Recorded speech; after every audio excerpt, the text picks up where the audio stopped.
Shalom, peuple de Dieu, c'est votre humble serviteur, le pasteur Bougas Maloma. J'aimerais bien partager ce que j'ai compris après avoir lu le livre de Luc, chapitre 4, verset 18. J'aimerais partager avec vous cette pensée que je viens de tirer de ce livre. On a eu le malheur de demander à Jésus dans sa ville natale de prêcher. Il y avait, je crois, une fête juive et ces jours-là, on avait demandé à Jésus de prêcher. Et Jésus a expliqué sa mission. Il a pris le livre d'Ésaïe.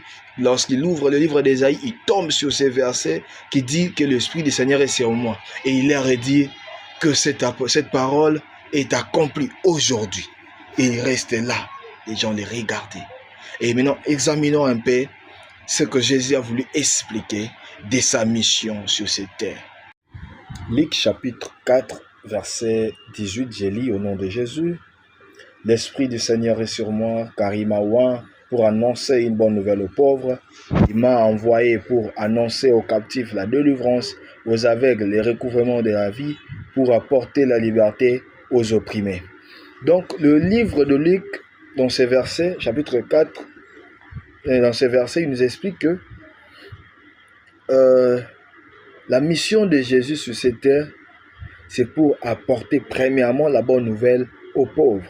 Toi qui es riche, tu peux te poser la question de savoir, est-ce que cette bonne nouvelle ne nous concerne pas?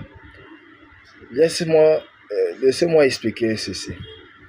Le pauvre dont on fait allusion ici, dans ce verset, ce n'est pas celui qui a le manque de moyens, ce n'est pas celui qui a le manque d'intelligence, mais le pauvre est celui qui accepte que je ne peux pas me dépendre de moi-même spirituellement, je ne peux pas me sauver seul.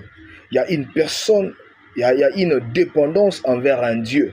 Il y a une dépendance envers quelqu'un qui est plus puissant que moi.